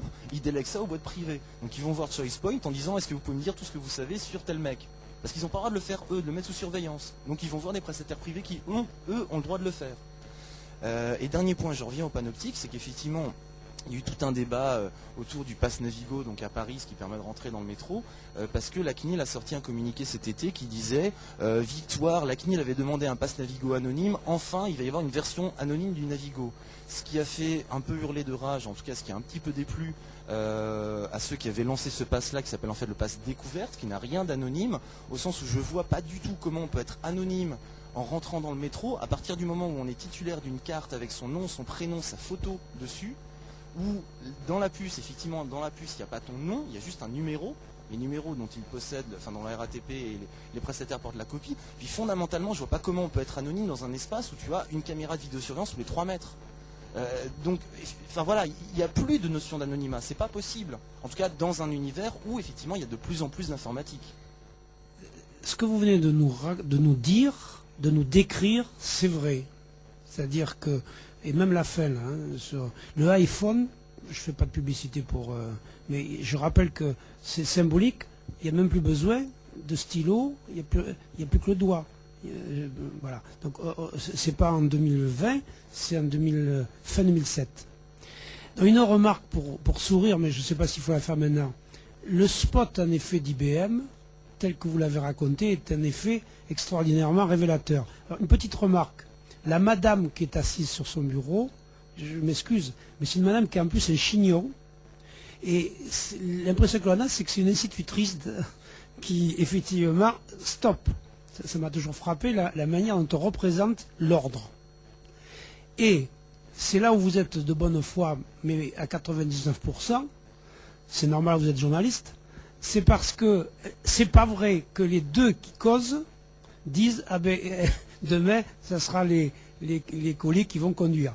Vous avez parfaitement raison jusqu'à la dernière remarque que vous avez faite. C'est-à-dire que même le spot qui démontre bien qu'au fond celui qui décide, comme vous l'avez très bien dit, ben, c'est les puces des colis, mais quand même c'est toujours l'homme qui va effectivement à un moment décider de sa vie. Voilà, c'est ça que je voulais formuler par rapport aux propos, parce qu'à un moment, à vous écouter pendant une demi-heure, on a le sentiment qu'en fait, en dehors de Mix Brothers, en fait, vous parlez des dollars, vous pourriez parler des euros. Et je trouve qu'en effet, ça en fait des millions aussi d'euros en la matière. Vous avez raison, on oublie trop que c'est une industrie au mondial, au sens large du terme, mais je pense qu'il va falloir peut-être vers la fin, peut-être voir comment on fonctionne. J'étais ce matin à Paris au Forum des droits sur l'Internet, où des gens travaillent entre des associations, des entreprises, des gens de l'État, pour effectivement essayer de réguler cet ensemble. Et je peux vous dire qu'il y a vraiment des gens qui fonctionnent, qui sont attentifs aux évolutions, qui font qu'en 3 mois, des choses peuvent changer. C'était ça mon propos. Juste pour répondre à ça, c'est autant tout à l'heure je parlais d'une proposition de résolution de recommandation de la communauté européenne sur la RFID. Là, ils viennent de lancer une autre consultation, c'était hier ou avant-hier, j'ai commencé à lire ça ce matin, sur les transports intelligents. Et donc, vous êtes invité à aller sur le site de la Commission européenne pour répondre à cette consultation. Alors, c'est uniquement en anglais. Mais les questions qu'ils posent, c'est grosso modo, est-ce que vous êtes d'accord pour qu'à l'horizon 5-10 ans, quand il y aura de plus en plus de puces dans votre voiture, est-ce que grosso modo, vous êtes d'accord pour lâcher le volant et laisser l'autoroute conduire la voiture à votre place, de même que vous rentrez dans le train, c'est pas vous qui conduisez le train. Est-ce que vous êtes d'accord avec ça ou pas? Et moi qui ai bossé un petit peu sur cette notion de transport intelligent, et en fait, c'est pas du tout intelligent. Enfin, une puce, c'est pas intelligent. Une caméra de vidéosurveillance, c'est pas intelligent. Souvent, on emploie le mot intelligence comme ça à tort et à travers. Pour moi, l'intelligence, c'est un être humain. Le reste, c'est des machines à calculer, quoi. Améliorer, mais c'est quand même des machines à calculer. Mais on nous vend, voilà, on est en train de nous préparer des transports intelligents où, in fine, et pour lutter effectivement contre les excès de vitesse, pour lutter contre la mortalité au volant, etc., de toute façon, et puis comme il y a de plus en plus de gens qui ont de l'argent pour s'acheter une voiture, le seul moyen d'arriver à faire que le transport va évoluer sans qu'on en arrive à une anarchie ou à trop d'accidents, c'est de faire de telle sorte que ce sera plus le conducteur qui aura la maîtrise de son véhicule. Ce sera la route qui va le conduire. Ça sera et ça, il bosse réellement dessus. Ça sera peut-être une nécessité dans la mesure où il y a des... Et là, ça, c'est pas un projet, puisque c'est quelque chose qui est déjà appliqué en Angleterre et qui arrive en France. C'est l'assurance qui s'appelle Pay as you drive, où on va payer en fonction de la façon dont on conduit. Puisque, avec des puces et le relais du téléphone mobile, toutes les informations de conduite, c'est-à-dire le type de route qu'on emploie, la vitesse à laquelle on parcourt ces routes, l'heure à laquelle on choisit de conduire, la distance qu'on parcourt, le type de route, etc. Donc tout ça sera communiqué automatiquement à la compagnie d'assurance qui calculera la prime en fonction des risques que l'un prend en choisissant tel type de conduite par rapport à tel autre. Et donc là, on peut faire le lien. Donc peut-être on choisira la route automatique liée au système automatique donc de paiement des primes d'assurance, parce que ça sera évidemment ça, le plus rationnel. La CNIL a dit non au déploiement du... Non, la CNIL a dit non à une proposition de MMA et elle a accepté celle d'AXA, qui est un petit peu moins intrusive que celle de MMA, effectivement. Excusez-moi, je crois que vous avez raison, mais les puces ou le numérique, ce ne sont que des objets, et vous parliez effectivement de l'application au niveau des objets et de l'objectif sur lequel vous aviez entièrement raison de dire que Aujourd'hui, la première option prise, c'est le business par rapport effectivement au développement de nos fameux graineries. Mais je voudrais, moi, vous faire part de quelque chose que vous connaissez peut-être, qui est une autre utilisation, et qui, moi, m'apparaît encore beaucoup plus dangereuse que cela, que de savoir si effectivement la voiture brûle ou si elle est volée. C'est l'utilisation de votre vie privée à d'autres fins. Aujourd'hui, la vie privée, qu'est-ce que c'est? Ce sont vos hobbies, vos activités, vos envies, vos désirs, vos souhaits, vos passions, votre manière de vivre, votre manière de vous coucher, votre manière de manger, votre manière de recevoir vos amis, de rencontrer X, Y ou Z à tel ou tel endroit. Et donc tout cela vous fait un profil. Chacun a un profil. Eh bien, actuellement, les Américains reçoivent chez eux, par email, des interventions de candidats à la candidature à la présidence des États-Unis qui ont une connaissance parfaite de leur profil et qui viennent leur donner un certain nombre d'informations, d'explications, de réponses à leurs envies et à leurs souhaits dans leur contexte politique. Et bien sûr, en terminant, vous voyez, nous nous préoccupons bien de vous, personnellement, monsieur X ou Y, donc votez pour nous. Et là, je pense qu'il y a une application qui est en train de se mettre en place, qui existe, qui est encore plus fichtrement dangereuse que celle de savoir si effectivement j'ai bien payé mon ticket de métro ou si je suis le conducteur de la voiture qui se déplace. Ça dépend de l'importance que vous accordez au fait d'avoir une telle transparence. On pourrait très bien imaginer que c'est au contraire formidable d'avoir des hommes politiques qui peuvent aussi bien connaître vos attentes et vos désirs, de la même façon qu'un supermarché ou un quelconque commerçant va vous adresser une publicité extraordinairement ciblée, et au lieu de vous inonder de prospectus comme aujourd'hui ou d'emails, va vous adresser exactement la proposition qu'il vous faudra au moment précis où vous serez peut-être même juste avant que vous ayez l'idée de consommer quelque chose, eh bien, il vous sera proposé. Enfin, deux choses. Il y a d'une part le fait que ça fait un peu polémique il y a quelques mois avec Facebook. Facebook avait créé une application qui faisait que ce que vous achetiez dans les magasins partenaires de Facebook était automatiquement envoyé à l'ensemble de vos contacts. Ce qui fait qu'il y a des femmes qui ont appris que leur mec avait acheté une bague de fiançailles. Bon, problème. Donc, voilà. Donc petit problème. Donc ils ont face à la polémique, ils ont rapidement arrêté ce truc-là. Et en même temps, alors ça c'est le premier truc. Le deuxième chose, c'est que par rapport à cette problématique que vous soulevez, en France, on est protégé de ce genre de choses par la loi informatique et liberté qui, au jour d'aujourd'hui en tout cas, proscrit encore le fichage des opinions politiques, religieuses et des orientations sexuelles. En France, la loi interdit de le faire, sauf pour certaines catégories de services de renseignement, ce genre de choses. Alors qu'aux États-Unis, c'est beaucoup plus libéral en la matière.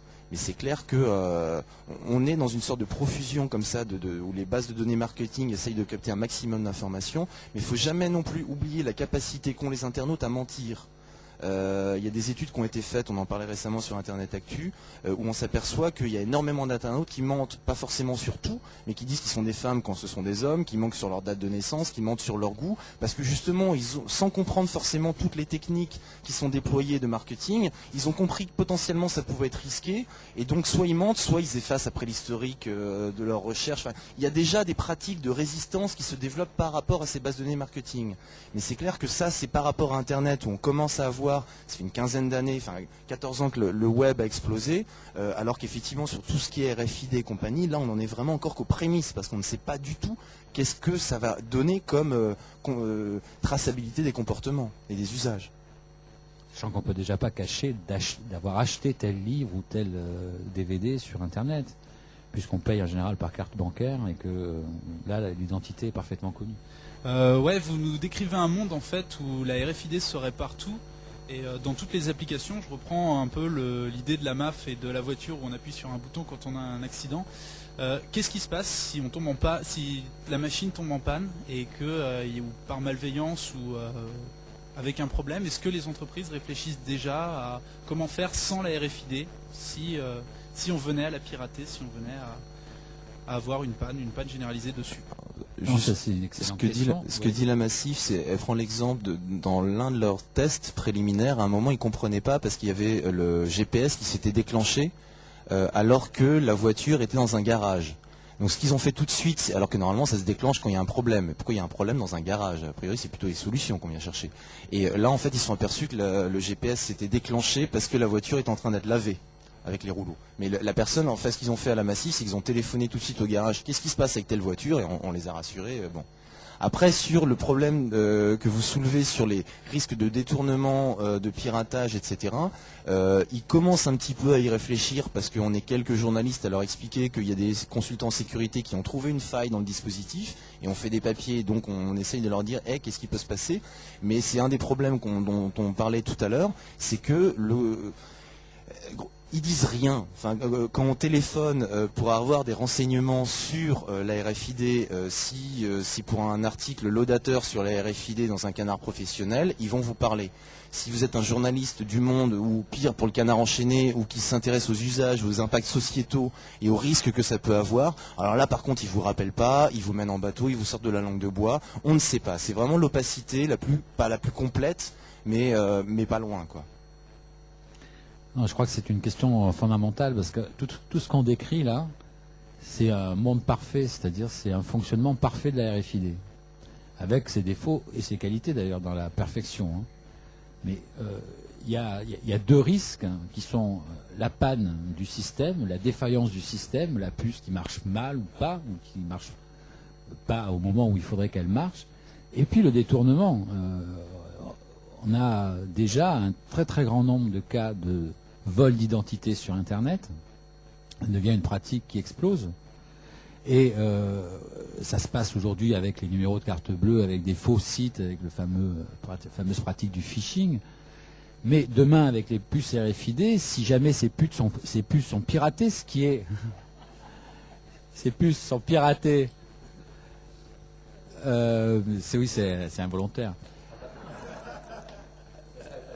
Ça sera effacé, merci. C'est une mauvaise trace, là, en fait. Donc, si elles sont... je sais plus ce que je disais, du coup.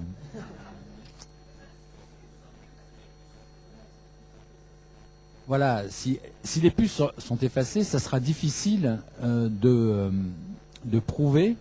Par exemple, prenons le cas où on est capable de pirater une puce. C'est ça que là où je voulais en venir en réalité. Si on pirate une puce, il est très possible de changer son contenu et, par exemple, d'attribuer la fameuse boîte de petits pois dont je parlais à Monsieur X au lieu de Monsieur Duval ou à la place de Monsieur Dupont. À ce moment-là, tout ce qui va être enregistré par la puce au fil de sa vie va être attribué à Monsieur Duval et non plus à Monsieur Dupont. Et donc, il y a une nouvelle identité numérique qui est créée et qui va être potentiellement accusatrice dans certaines circonstances vis-à-vis d'une personne qui ne sera plus la bonne. Donc ça devient très fragile, cette identité numérique.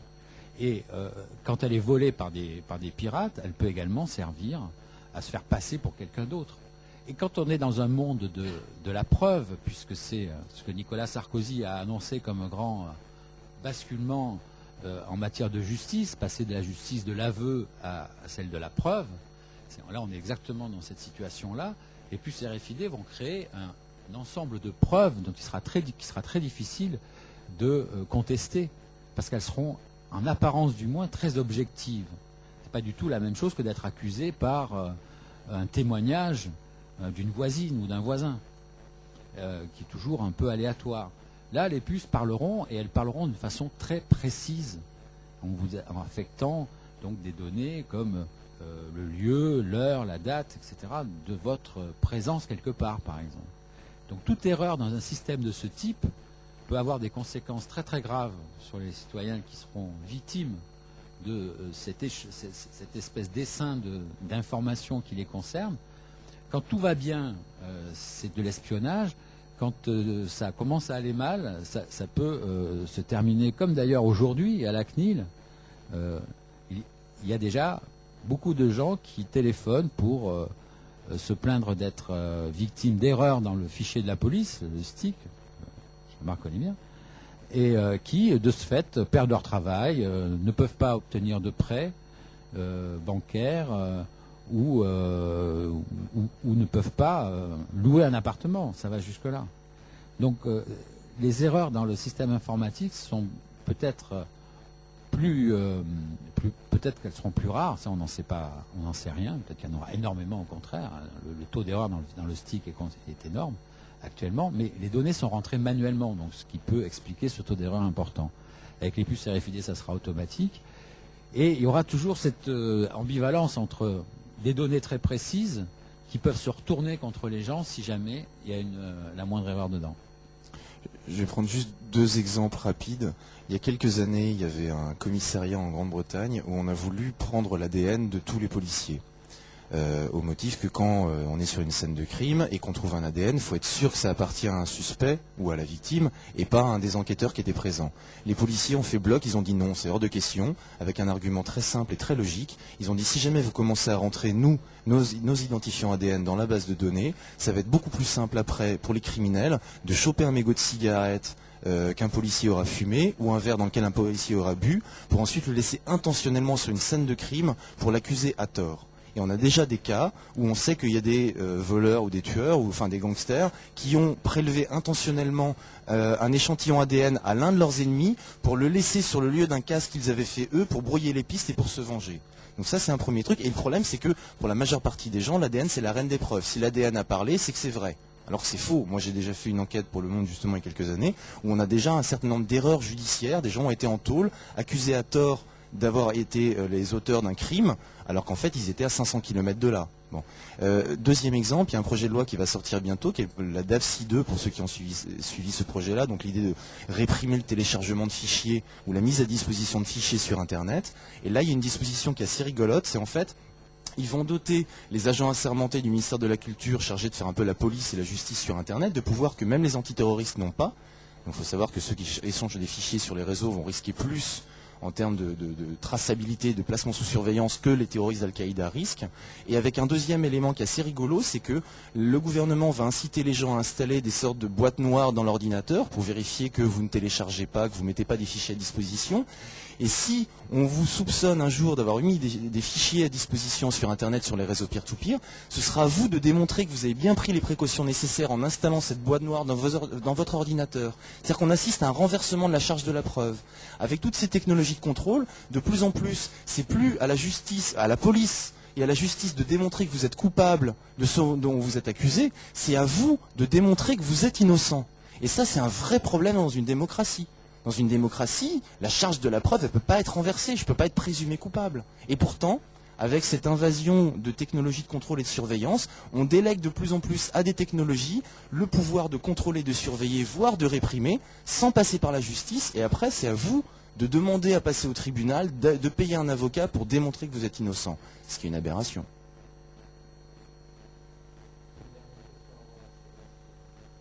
Revenir sur ce que vous disiez juste avant, sur les formes de résistance qui se sont développées sur Internet, qu'elles soient individuelles ou collectives. Donc c'est vrai qu'avec Internet, on a 15 ans de recul maintenant.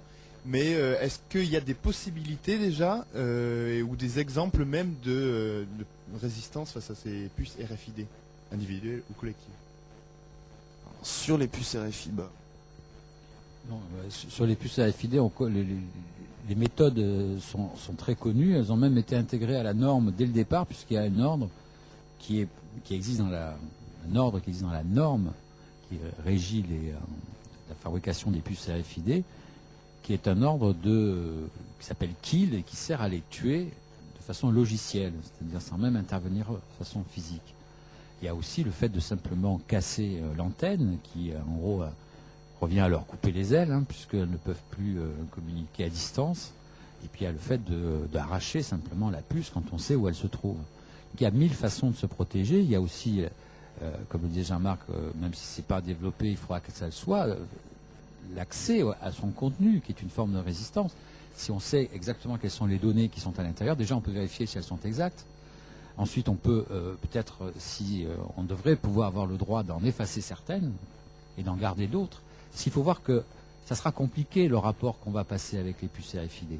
Si on les supprime, on va perdre des tas d'avantages qui vont nous être présentés comme très importants, comme je ne sais pas, dans des magasins, dans certains magasins, ça sera utilisé comme les cartes de fidélité aujourd'hui. Vous aurez des avantages en nature, en réduction ou autre. Il y aura aussi des services après-vente qui seront liés à l'existence de cette puce, qui identifie très précisément le produit, qui sera plus facile à réparer après. Donc il y aura des tas d'avantages et certains voudront les garder. Donc il va falloir qu'il y ait toute une batterie de moyens d'accès à leur contenu, de modification éventuellement de leur contenu, ou modifications qui seront délicates parce qu'on ne pourra pas non plus y mettre des informations fausses.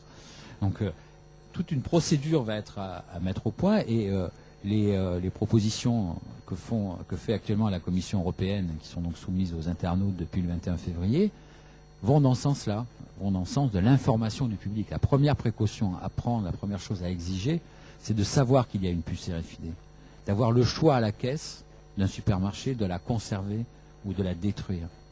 Et ensuite, peut-être, effectivement, de pouvoir lire leur contenu quand on aura décidé de les conserver. Toutes ces méthodes-là sont possibles, en fait. La technologie en soi n'a rien de vicieux. Tout sera dans la façon de la mettre en œuvre.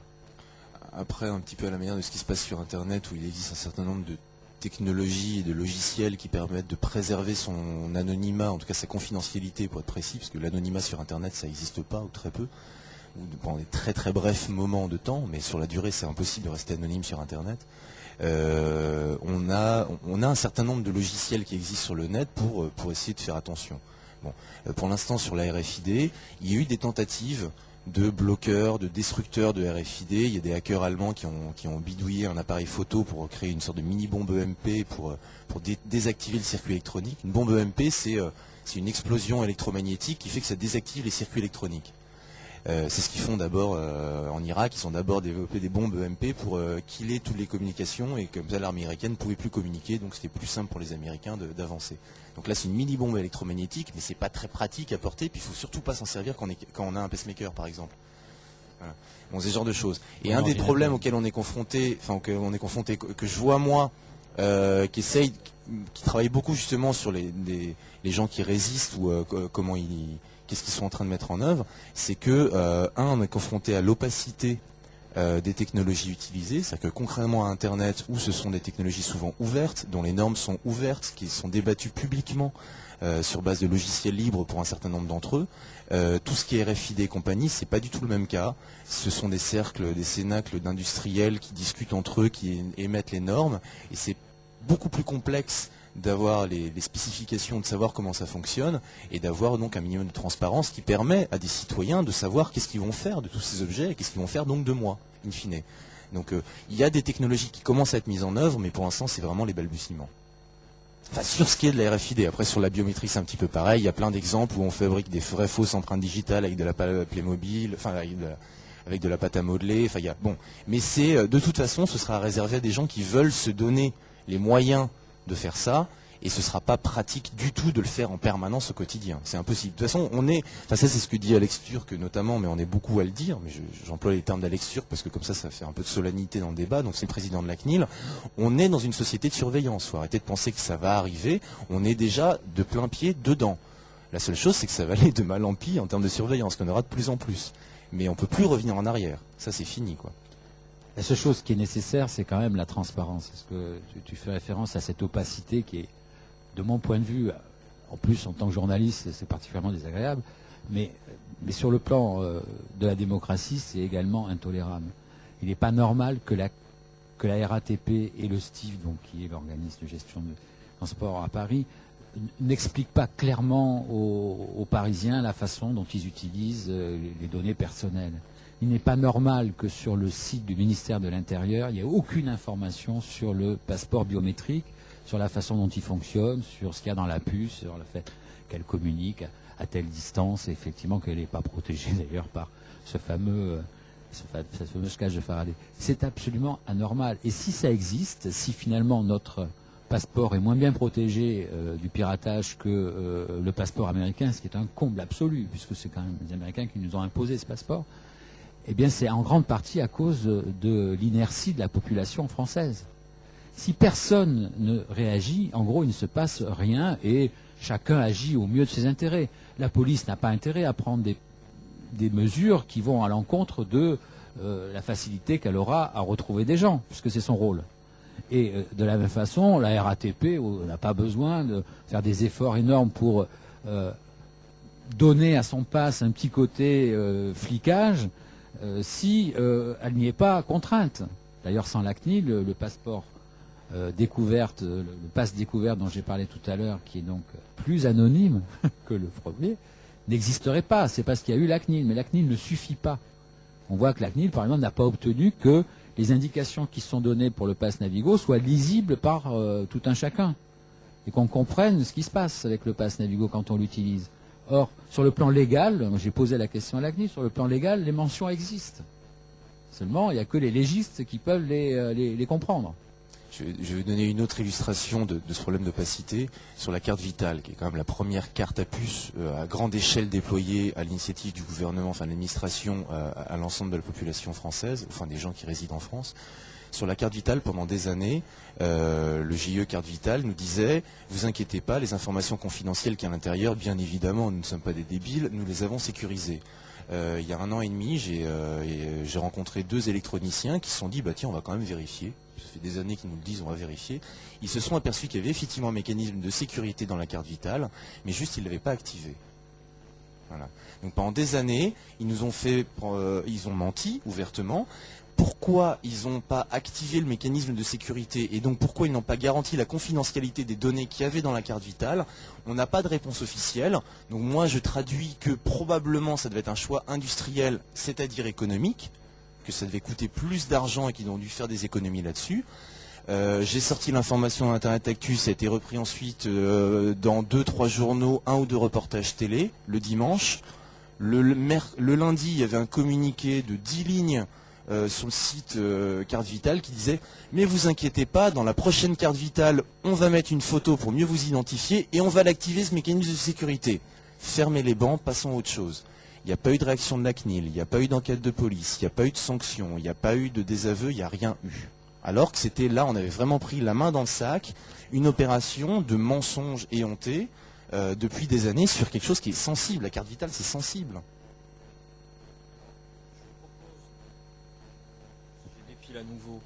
Je vous propose de finir ce débat avec sur la dernière partie qui nous protège, qui surveille la machine à surveiller. Bon, vous êtes revenus tous les deux plusieurs fois sur l'action de la Commission européenne. J'aimerais qu'on redétaille un petit peu l'action de la CNIL et ensuite l'action des élus du peuple et de l'Assemblée nationale notamment.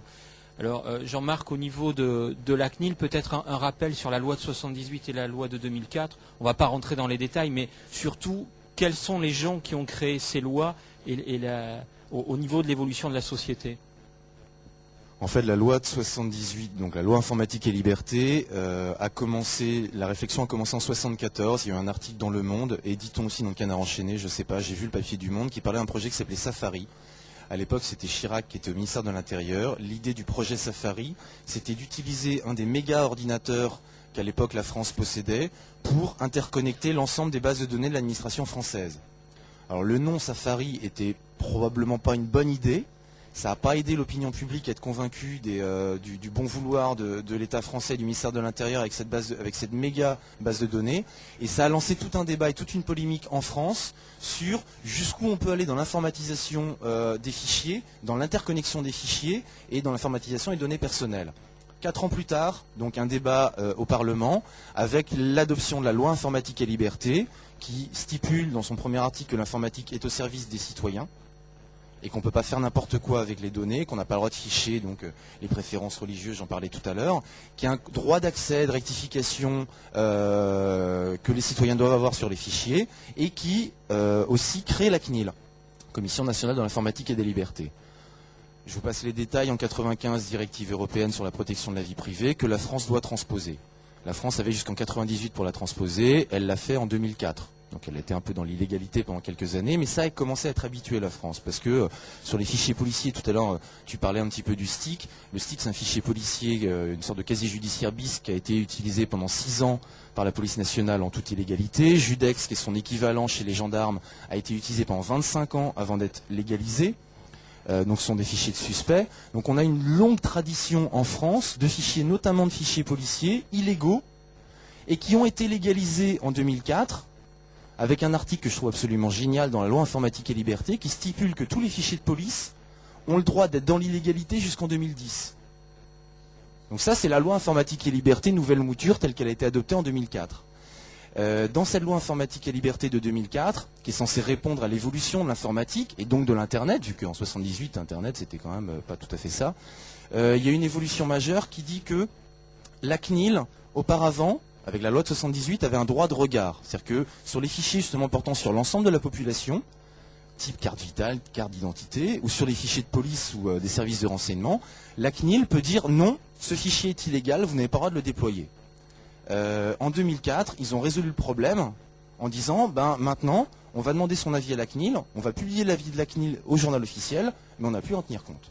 Donc maintenant, le gouvernement fait ce qu'il veut en matière de fichiers portant sur l'ensemble de la population ou de fichiers policiers. Alors même que c'est précisément pour lutter contre ce type de dévoiement ou de détournement de fichiers qu'avait été créée la CNIL et la loi informatique et liberté en 78, pour protéger les citoyens des dérives de l'administration française. Pourquoi? Parce que les gens en 78 qui ont voté la loi informatique et liberté, c'était des gens qui tous directement ou indirectement avaient vécu ou pâti plutôt de la collaboration et de la déportation. Ils avaient vu ce que ça pouvait dire que l'administration française, qui va chercher dans les fichiers des enfants, des femmes, des vieillards à déporter parce qu'ils sont homosexuels, parce qu'ils sont juifs, parce qu'ils sont tziganes, parce qu'ils sont communistes ou autres.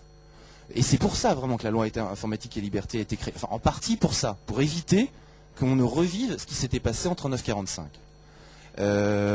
Le côté positif de la loi de 2004, quand même, c'est que maintenant la CNIL a un pouvoir de sanction. Elle a le droit d'aller voir des responsables de fichiers, de rentrer dans des entreprises pour regarder si la loi informatique et liberté est bien respectée. Si ce n'est pas le cas, elle met un avertissement. Si l'avertissement n'est pas suivi des faits, elle a le droit de délivrer une amende. Ce qui n'était pas le cas jusqu'en 2004.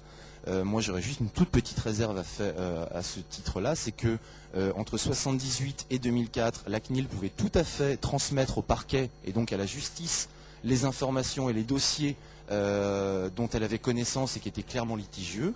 J'ai pas les chiffres en 2004, mais en l'an 2000 ou 2001, j'avais les chiffres. C'était une trentaine de dossiers entre 78 et 2001 qu'elle avait transmis à la justice. La loi informatique et liberté ne passe quasiment jamais en justice. Donc il n'y a pas d'exemplarité, il n'y a pas de jurisprudence, ou très peu. Donc on ne sait pas en fait à quoi elle correspond exactement. On ne sait pas exactement si elle est respectée, parce que la logique de la CNIL, ça a été pendant très longtemps et encore un petit peu aujourd'hui de régler les choses à l'amiable, en pensant que c'est pas la peine de taper sur les industriels. S'ils n'ont pas appliqué la loi, souvent c'est parce qu'ils l'ont pas bien compris, donc on leur explique et puis après ils se calment. Et si jamais ils se calment pas une fois qu'on leur a expliqué, là on transmet éventuellement le dossier au parquet. Mais généralement ils comprennent avant d'aller en justice. Juste un mot par rapport à cet historique qui est quand même très important à rappeler, parce qu'on peut se poser la question de savoir si aujourd'hui la CNIL serait créée dans le contexte actuel. J'ai relu, là, pour ceux que ça intéresse, il faut être un peu courageux, mais parce que c'est un peu ardu, mais l'Assemblée nationale, pour fêter les 30 ans de la loi informatique et liberté, donc 78-2008, a mis en ligne les dossiers, enfin le dossier de ce qui s'est passé, des débats qu'il y a eu à l'Assemblée nationale en 77. Donc, je me suis farté les débats qu'il y avait à l'époque, et ce qui était assez intéressant de voir, c'est que au moment de l'adoption de la loi, des principaux textes de la loi, il y avait quelque chose comme 300 votants. Sur les 400 et quelques députés, il y avait plus de 300 votants. Enfin, bon, il faudrait vérifier sur le site internet, mais c'était monumental. Comparé à ce qui s'est passé à la loi informatique et liberté en 2004, où ils étaient peut-être 35 votants. Et où il y a eu, je vais donner un autre exemple, qui pour moi témoigne du peu de cas qu'ont les politiques maintenant de la loi informatique et liberté. À l'époque, le rapporteur de la loi, c'était Alex Türk, qui était vice-président de la CNIL, qui maintenant est devenu président de la CNIL. Il y a eu une personne qui a dénoncé le problème des fichiers policiers, c'était Noël Mamère, qui a dit mais il y a plein d'erreurs dans les fichiers policiers, et là vous commencez à vouloir les fusionner.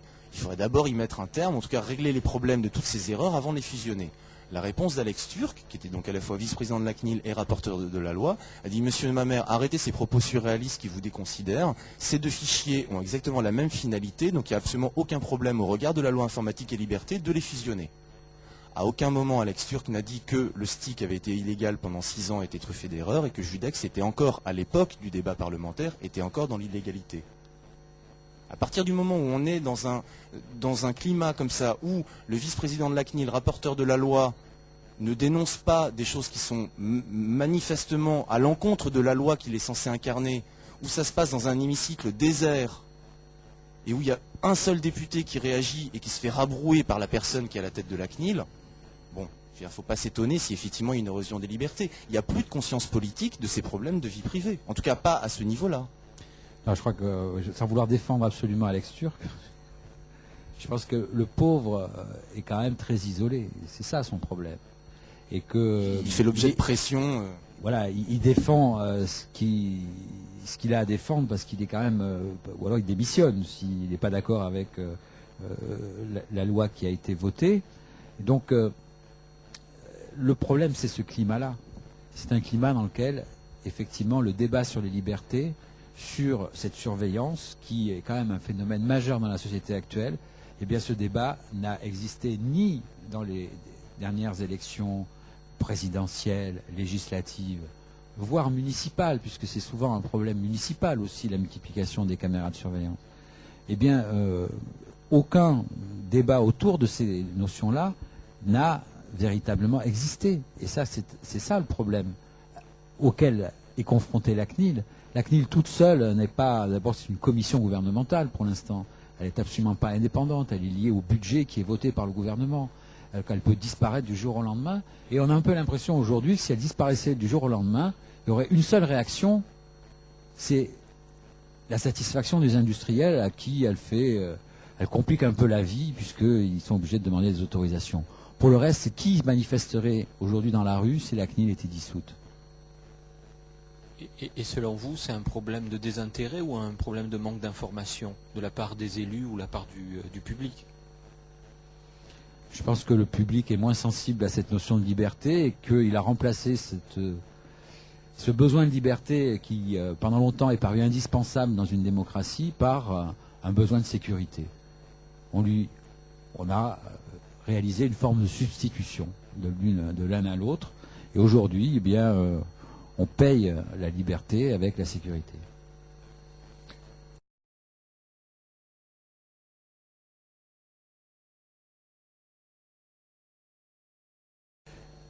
Alors juste avant de conclure, je vous rappelle, le prochain débat que nous ferons sur ces sujets aura lieu le 6 mai prochain, toujours à 18h, toujours à l'IJBA. Il se passera sur le thème des technologies dans le corps humain, l'homme augmenté, donc ce dont on parlait à l'instant, toute l'arrivée de ces technologies à l'intérieur du corps humain. Et pour Le Monde, ça sera Laure Bello, qui était la rédactrice en chef de ce numéro spécial Vivre en 2020. Il y aura très probablement également Claudia Courtois, qui est la correspondante locale du Monde, qui avait sorti un papier sur les cyborgs, donc sur ces thématiques-là, et également un expert de ces sujets. Donc on vous donne rendez-vous le 6 mai prochain. On vous remercie tous d'être venus, d'avoir patienté jusqu'à 20h, et donc à bientôt. Merci.